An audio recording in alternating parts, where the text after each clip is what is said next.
Virtue is a kind of health, beauty, and good habit of the soul. Plato.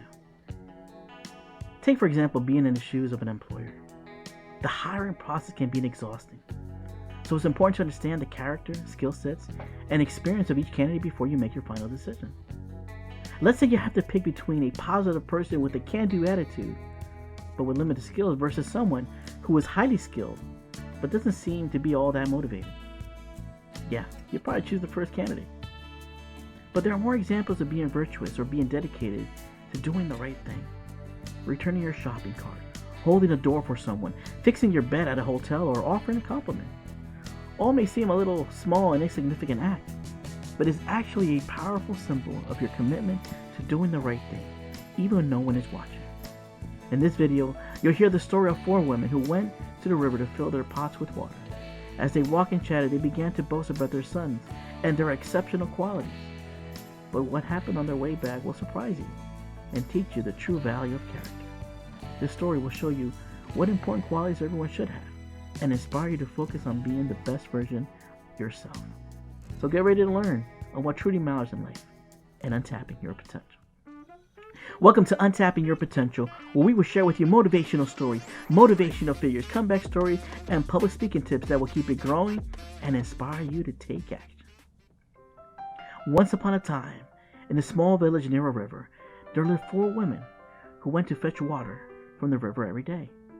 As they walked towards the river, they chatted and laughed together, sharing stories about their families and their beloved sons.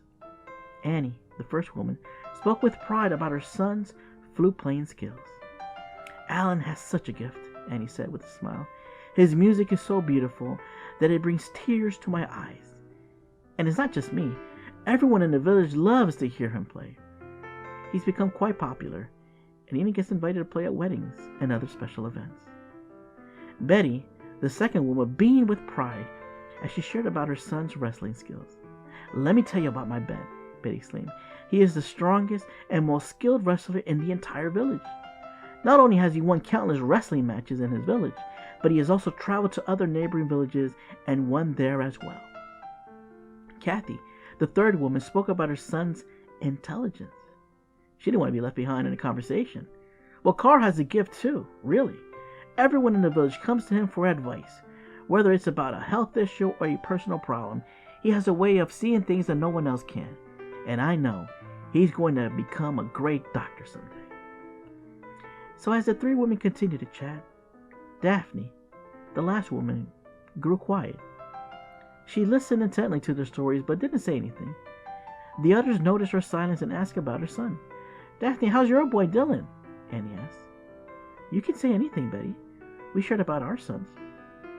With a heavy heart, Daphne hesitated for a moment before speaking. "My son," she said. "He doesn't have any discernible qualities like your son. He's just an ordinary boy."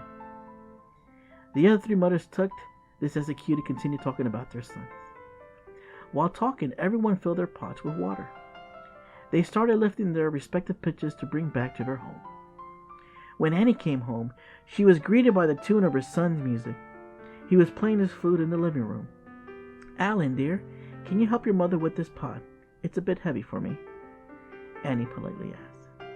He just looked at the pot in her hands and continued to play with his flute, completely ignoring the request. When Betty came home, she saw her son packing up things to take with him to practice with his friends. Betty could handle the pot by herself, but as soon as she lifted the pot to pour in one of the containers, her foot slipped. She luckily balanced and saved herself and the water she brought back home. When she looked around to see if Ben was concerned or coming to her aid, she was disappointed to see that he was just looking at her direction and not doing anything. When Kathy came home, she saw her son studying in the living room. "Carl, can you help me with this heavy pot?" she kindly asked. Carl only took a second and looked at her, placed all his books in his bag, and headed to his room. He didn't even respond to her words and left. The mother was in disbelief. But when Daphne came home with the pitcher on her head, Dylan was waiting for her at the door. He quickly took the heavy pitcher and placed it on his head. Daphne sat down on a chair and watched as her son took care of the pot, filling up containers and making sure everything was in order. An old woman from a distance was listening and watching all this unfold before her eyes, and she quietly said to herself, "I see only one virtuous son here, the one who's carrying a pot in his head. Who can be a better son than a son who serves his parents?" Daphne couldn't help but feel proud of her son. Dylan may not have had any discernible skills or talent like the other boys in the village, but he had something much more important. He had a heart full of kindness and compassion.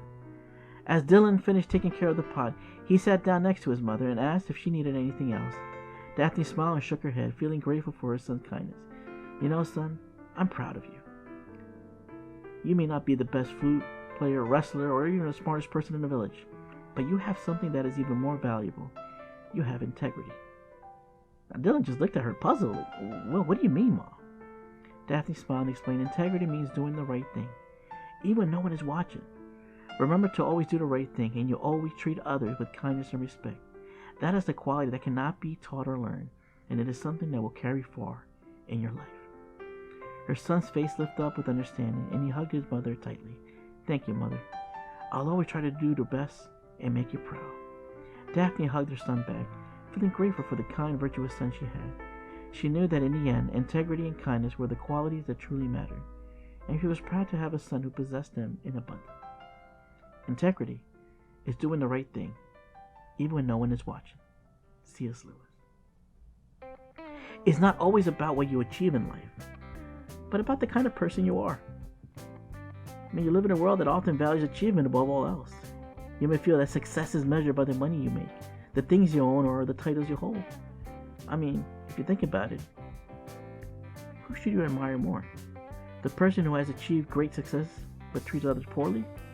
Or the person who may not have achieved as much but is kind, helpful, and virtuous? To the example you chose earlier in the video, who would you hire? The positive person with the can-do attitude but with limited skills? Or someone who is highly skilled but doesn't seem to be all that motivated? Yeah, I'm sure you would choose the first candidate. It's not just about the skill sets, it's also about being able to teach others and inspire them to improve their skills. A can-do attitude shows that the person is willing to put in the effort and go the extra mile to ensure that their students succeed. On the other hand, someone who has skills but no motivation may be able to perform well, may not have the same level of enthusiasm, and may not produce the results the job requires. To give real service, you might ask something which cannot be brought or measured with money, and that is sincerity and integrity. Donald Adams. Another lesson is to practice selflessness. Selflessness means putting others before yourself and helping those in need. It means being compassionate, empathetic, and showing kindness to others. When you practice selflessness, you create meaningful connection with people and make a positive impact on the world around you. And may I also add, you should honor and respect your parents. They've raised you, supported you, sacrificed a lot for you. They've given you love, guidance, and wisdom. It's important to show gratitude for all that they've done and to treat them with the respect and kindness they deserve. It takes courage to create a meaningful life of integrity. It also requires good company and practice. Shelley Francis. And lastly, strive to raise your children properly.